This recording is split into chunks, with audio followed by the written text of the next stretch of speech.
Suman TV ప్రేక్షకులకి నమస్తే.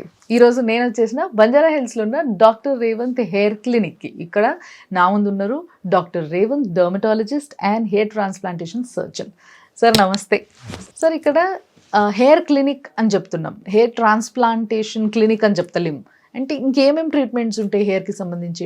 Hair transplantation అన్నది ఓన్లీ ఒక వెరీ స్మాల్ సబ్సెట్ ఆఫ్ పేషెంట్స్కి మాత్రమే అవసరం పడుతుంది. సో ఎర్లీ హెయిర్ లాస్ ఉన్న వాళ్ళకి, తర్వాత జస్ట్ ఎర్లీ థిన్నింగ్ ఉన్న వాళ్ళకి మనం basic medical treatments and physical treatments, like ఇప్పుడు చాలా అడ్వాన్స్మెంట్స్ వచ్చాయి. సో మన ఓన్ బ్లడ్లో నుంచి ప్లాస్మాని సెపరేట్ చేసి దాన్ని ఇంజెక్ట్ చేస్తూ హెయిర్ని ఇంప్రూవ్ చేయడము, తర్వాత దాన్నే ఇంకా రిఫైన్ చేసి గ్రోత్ ఫ్యాక్టర్ కాన్సన్ట్రేట్ లాగా, ఇవన్నీ వచ్చాయి. కాబట్టి ఏ స్టేజ్లో యువర్ హెయిర్ లాస్ ఉంది, what is the cause of hair loss, వీటిని ఐడెంటిఫై చేసి కరెక్ట్ ట్రీట్మెంట్ అన్నది మనము కస్టమైజ్ చేయొచ్చు. చాలా మంది హెయిర్ కలర్ చేసుకుంటారు, అంటే ఎప్పుడైతే కొంతమంది స్టైల్కి చేసుకుంటున్నారు, బట్ అట్లా కాకుండా వైట్ హెయిర్ వచ్చేస్తున్నాయి చిన్న ఏజ్లోనే అని చెప్పేసి కొంతమంది కలర్ చేసుకోవడం మొదలు పెడతారు.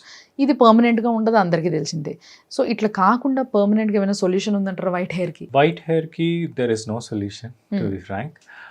సో బేసిక్లీ టూ రీజన్స్ వల్ల. Okay, so one is a genetic reason.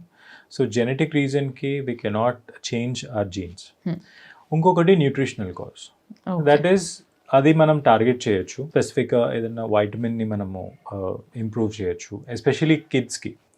We talking about ఇప్పుడు 18 years కన్నా చిన్న ఉన్న వాళ్ళకి వైట్ హెయిర్ వచ్చినప్పుడు న్యూట్రిషన్ కరెక్షన్స్తోనే వాళ్ళకి వైట్ హెయిర్ని మనము అట్లీస్ట్ కంప్లీట్గా రివర్స్ చేయకపోయినా న్యూ ఇది రాకుండా అయితే చేయొచ్చు. తెల్ల జుట్టు ఎందుకో చాలా స్ట్రాంగ్ ఉంటుంది, నల్ల జుట్టు ఉడిపోతుంటుంది, కానీ తెల్ల జుట్టు ఎన్ని రోజులైనా అక్కడే ఉంటుంది, అది అట్లా కనిపిస్తూనే ఉంటుంది అద్దంలో, అది బాదర్ చేస్తూ ఉంటుంది. ఇది ఊడిపోతుంది దీని బదులు అని అనిపిస్తుంది. నిజమేనా? అది యాక్చువల్గా స్ట్రాంగ్ ఉంటుందా? సో దాంట్లో స్ట్రాంగ్ అన్నది ఏమీ ఉండదు. సో బేసికలీ ఇట్స్ మన అటెన్షన్ ఎప్పుడు దాని వైపు వెళ్తుంది కాబట్టి. బట్ హెయిర్ రూట్ లో ఎలాంటి చేంజ్ ఉండదు. ఓన్లీ థింగ్ ఏంటంటే హెయిర్ లో ఒక మెలానిన్ అనే కాంపోనెంట్ ఉంటుంది, అది మాత్రమే తగ్గుతుంది దాంట్లో. అంతేగాని హెయిర్ రూట్, హెయిర్ షాఫ్ట్ అవన్నీ సిమిలర్ గా ఉంటాయి, స్ట్రెంగ్త్ లో ఎలాంటి తేడా ఉండదు. అండ్ కొంతమందికి రేర్ గా కనిపించే ప్రాబ్లమ్స్ లైక్ హెయిర్ లో ఇంతకుముందు మనం పెయిన్ కొరకడం అనేది విన్నాం మనం, ఇట్లాంటివి ఇంకేమైనా ప్రాబ్లమ్స్ ఉంటే వాటికి సొల్యూషన్స్ ఉన్నాయి మీ దగ్గర? పెయిన్ కొరకడం అన్న దాంట్లో యాక్చువల్లీ పెయిన్ లేదు, అక్కడ కొరకడం కూడా లేదు. It is a simple auto immune condition. Auto immune condition అంటే మన body immunity is damaging our own cells. So ఇది ఫస్ట్ ఆఫ్ ఆల్ ఎందుకు వస్తుంది అన్నది ఒక క్లియర్ ఐడియా లేదు science, but it is a completely treatable condition. 100% hair regrow చేయొచ్చు. But చాలా మంది చేసే మిస్టేక్ ఏంటి అంటే దానికి వెళ్ళి వాళ్ళు గింజ పెట్టుకోవడము, తర్వాత ఇంకేదో బార్బర్ చెప్పారనేదో క్రీమ్ పెట్టుకోవడం చేస్తారు. సో అది పెట్టుకున్నప్పుడు ఏమవుతుందంటే లోపలున్న హెయిర్ రూట్ డ్యామేజ్ అవుతుంది. ఇప్పుడు అది పెట్టుకున్నప్పుడు పుండు అవుతుంది. సో ఈ పుండు వల్ల లోపలున్న రూట్ డ్యామేజ్ అవుతుంది.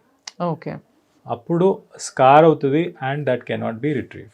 ఓకే, సో తొందరపడి హోమ్ రెమెడీస్ కానీ బయట వాళ్ళు ఏదో చెప్పారు అని చేసుకోవడం ఈజ్ నాట్ కరెక్ట్. ఎందుకంటే మనం సింపుల్ ప్రాబ్లమ్ని మనం దాన్ని పర్మనెంట్ చేస్తున్నాం. అండ్ ఫైనలీ సార్, ఇంట్లో ఎప్పుడు కూడా కరివేపాకు ఎందుకు పడేస్తున్నాం, అది తిను కొంచెం జుట్టు బాగా పెరుగుతుంది, ఇలాంటివి వింటూ ఉంటాం.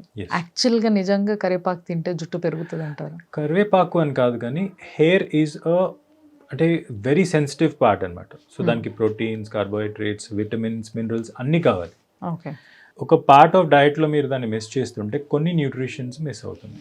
పర్టికులర్ ఫుడ్ అని కాకుండా కంప్లీట్ బ్యాలెన్స్ డైట్ తీసుకోవడం ఇంపార్టెంట్. సో మీ డైట్లో అన్నీ ఉండాలి, ఓకే, ఈక్వల్ క్వాంటిటీస్లో ప్రోటీన్స్, విటమిన్స్, కార్బోహైడ్రేట్స్, మినరల్స్ అన్నీ ఉండాలి. సో అందుకే you have to take all these things, which green వెజిటబుల్స్లో డెఫినెట్గా మైక్రో విటమిన్స్, మైక్రో న్యూట్రియంట్స్ చాలా ఎక్కువగా ఉంటాయి కాబట్టి they definitely help in hair improve. And is it true that hair గ్రోత్కి హెయిర్ ఆయిల్ పనిచేస్తుందా లేదా? అంటే నాకు తెలిసినంత వరకు అయితే పనిచేయదని చాలామంది అంటున్నారు, అవునంటారా కాదంటారా?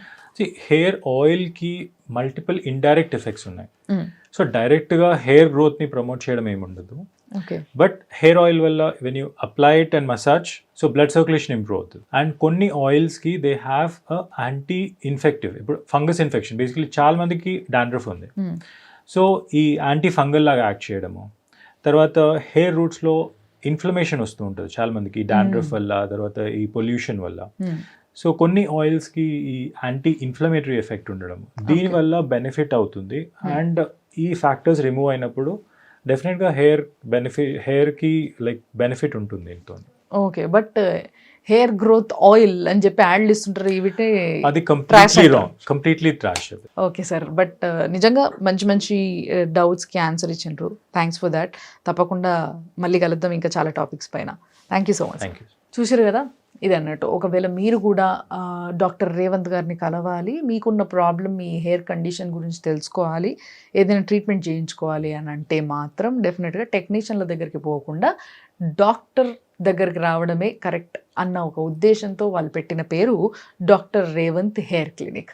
సో వీళ్ళకి మీరు కింద కనిపిస్తున్న నంబర్లకు ఫోన్ చేసి మాట్లాడవచ్చు, అపాయింట్మెంట్ తీసుకోవచ్చు, రావచ్చు, మాట్లాడవచ్చు, మీ హెయిర్కున్న ప్రాబ్లమ్స్ అన్నీ సాల్వ్ చేసుకోవచ్చు.